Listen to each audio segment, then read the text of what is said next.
Most people think their funnel isn't good because maybe their ads aren't good enough or their closure isn't good enough. But after being on the back end of teams that have done $1 million months with call funnels, as well as analyzing hundreds of call funnels myself, this is really what I've seen work and what doesn't work so that you can actually identify, whether the issues within the funnel or maybe it's the messaging in the ads or the actual sales. So let's get into it. Cool. So number one is that the bridge has to be congruent from the ad all the way to the call. And after looking at a bunch of funnels, this is definitely the most overlooked problem by far. So what does this mean? This means that the message that you have in the ad needs to be the same that they see on the initial landing page, which needs to be the same that they see in the actual qualification form, as well as what they see in the pre-call page, and then what they actually see in the sales call. And every single portion has a different job. Like the ad, you're calling them out. The landing page is showing them that you can actually deliver on what you're calling them out for. The qualification portion is actually making sure they're qualified to receive that promise. The pre-call page is showing them how they can actually show up to actually receive that promise on the call. And the sales call is very personalized on how that promise actually, how they can get it for their personal situation, right? And most offers break literally just between the ad to the actual funnel. So I'll show you this right here. For example, this is an ad that I had looked at. I don't know if you guys can hear this because it's on Loom and Loom fucking is annoying, but let's see. If you've got a 600 credit score and like 5 grand or so in the bank, I'm gonna. Cool. So he's like, if you have a 600 credit score or 5 grand in the bank, so this isn't good for a variety of reasons. But really, the main thing that I wanted to look at here is cool. If you got a 600 credit score, 5 grand in the bank, and then here's his tradesman looking to get off the tools or a W-2 with 10 to 50K in the bank. This is a very minor situation, but you can still see the difference, right? I would say a more major situation would say, let's say you're trying to sell to people who are already doing Amazon. Maybe they're started, they're trying to get from 10 to 30K a month and your messaging is you want to fucking quit your shitty 9 to 5 and make money, you're targeting you're speaking to a very broad person, and like let's say that's what the ad says, right? And you get onto the actual landing page, and it's nothing related to the type of person that you're actually meant to be speaking to. So this is a very minor example where it's like, cool, you have this and this, and then you get to the page and it's like, no, actually I'm looking for this, right? And that's just gonna cook you right there with that initial bridge.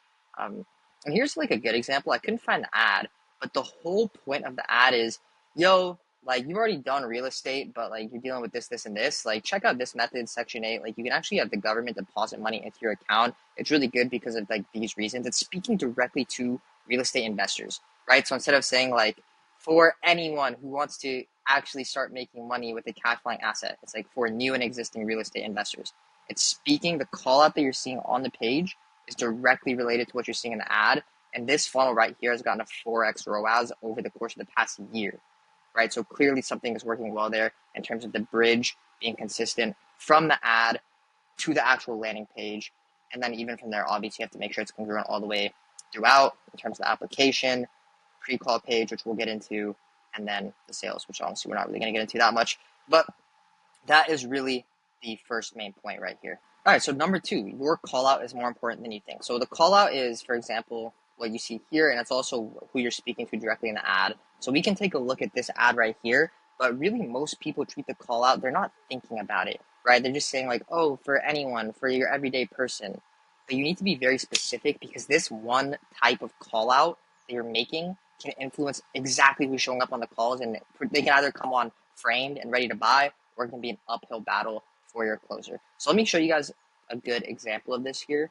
If we go to Section 8 Caden, again, I don't know if you guys can hear this, but I'll play it. The stock market does about 8% in a good year, and you can't even touch it until you're 60. But a single Section 8. Cool. So he's saying the stock market does 8% in a year, but you can't even touch it until you are 60. But Section 8 does this, this, and this, right? So pretty much who he's targeting here indirectly is people who are sitting on idle cash, who already have money. They have invested in the stock market, but they're not getting the type of return they want, right? So he's indirectly speaking to people who already are qualified to come on the call, right? And if you go to his actual landing page, how everyday people are getting the government to deposit rent to their account every month. Honestly, this isn't really bad. This isn't bad, but something, for example, that he could add based on his ads is just an example for W-2 workers and investors sitting on idle cash, right? Something like that. You can see an example of the call out there in action instead of just saying, like, for example, this is this guy, Dave Nick. This is what it says. Here's how anyone can build a profitable YouTube business and earn up to 25K per month. Bro, I see anyone shit, man. When I was working back at McDonald's, making them McChickens, like, I can make 25K per month.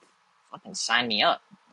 You know, like even for this one, for new and existing real estate investors, the ads are targeted to people who are actually new and existing real estate investors. They're going to use terms that real estate investors would know to actually attract that type of demographic. Realistically, only 3 to 4% of people are in market and already ready to go and actually buy or offer. So your job is to find that person and speak to them directly so that these people are already coming on the call framed and ready to buy. And that really comes down to the messaging and the call out that you actually have on your landing page and making sure it's congruent with what you're actually saying in the ad itself.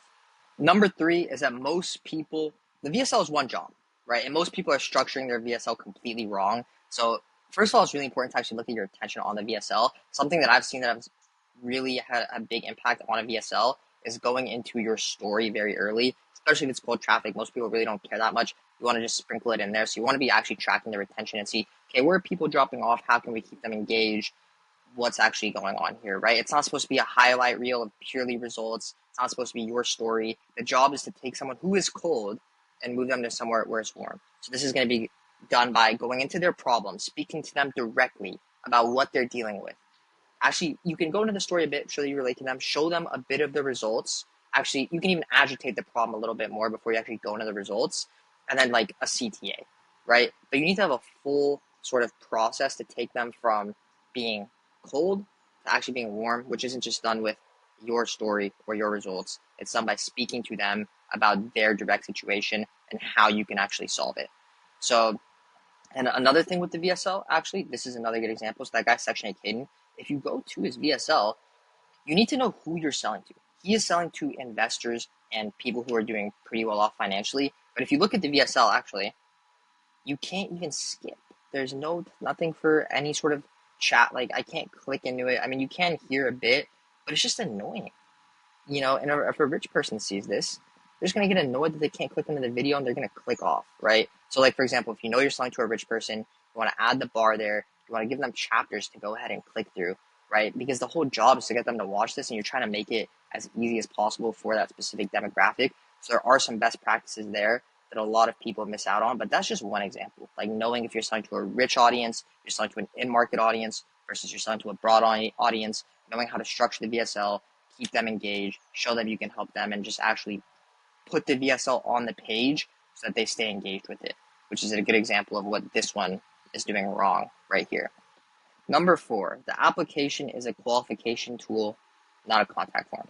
Most people don't understand how important like the actual qualification form is. So first of all, if they spend just even a bit of time like writing in like maybe why they'd be a good fit, you know, talking about their goals just a little bit, they're going to be way more bought in to show up. It's going to give your sales team way more context as to what's going on with this lead, like, you know, how to actually navigate the call a little bit. You know, it's going to tell you whether they're highly qualified, maybe like medium or low qualified. So for example, the setter can just call them, make sure that they're good for the call, or they could downsell them if they're not good for the call, or even just give them free resources, just nurture them over a long period of time. So it does a lot, right? It actually does a lot more than people think. But a lot of people, like this is, for example, a funnel that I was looking at earlier, and it's literally just like a shitty Google Doc where they just ask like their name and their email and stuff. It's like, bruh, and she has really good results too, but it's like, dude, on the form, like you can use Typeform and Calendly, for example, like this Section 8 Caden guide does. Usually you can embed the Typeform, which decreases the drop-off rate just by a little bit into the page. You can see this one popped up. You could really embed it right below, but not a big deal.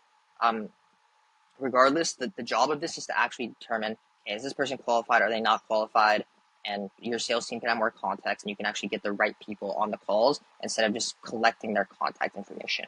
You can even include a question on the Typeform. Like 2 questions that I really like to include on the Typeform are, number 1, like X influencer selective about who he works with. Tell us why you would be a good fit to learn our business opportunity, insert business opportunity strategy.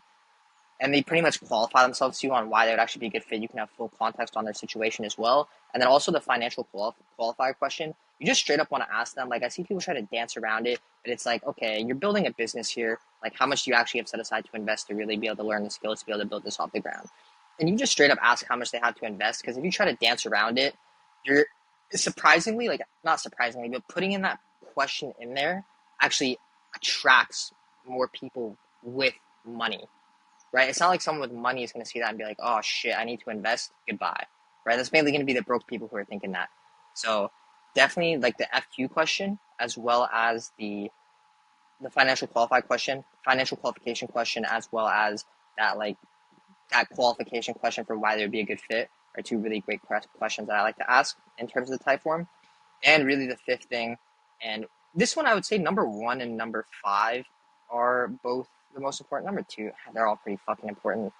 I'd say number 4 is the least important, but number 5 is very important, right? Because for example, if I go to this guy's Dave Nix funnel again, this is what the pre-call page looks like. Stop, your call's not confirmed. You go to this page. It's like a video about like how to prepare for the call and how does YouTube automation work. So it's doing a couple things good, but let me show you guys one that has performed really well, and like you guys can actually see the difference here. So let me pull this up. And you can see, for example, it does do something similar where it tells you like step 1, watch this video. It's probably going to tell them, okay, like this is, you need to show up for the call in a quiet area, like add it to your calendar, watch this so you make sure you're like scroll down and watch the videos below so you're actually prepared. It's telling you exactly what to do to make sure that you actually show up to the call. And then it has these breakout videos, which they're very solid. So pretty much what it does is all the frequently asked questions, all the questions that people are asking on sales calls, potential objections that people are throwing on sales calls, you can literally just put them as FAQs here so people already know the answers going into it. We're just going to frame them even more, handle any objections they might have going into it, and it's just going to increase the chance that they actually show up to the call. For some people, what you could even do is literally just like, you just booked the call. You're probably going to go do like research now because that's what like any logical person would do. Here, I'll just do the research with you. And you can literally go like look up your name. That can work for some people, but that would be in this video. But anyway, some questions, just answer questions that they might have, frame them better for the call. And then most importantly, just a bunch of video testimonials, just throw a bunch of sauce on there.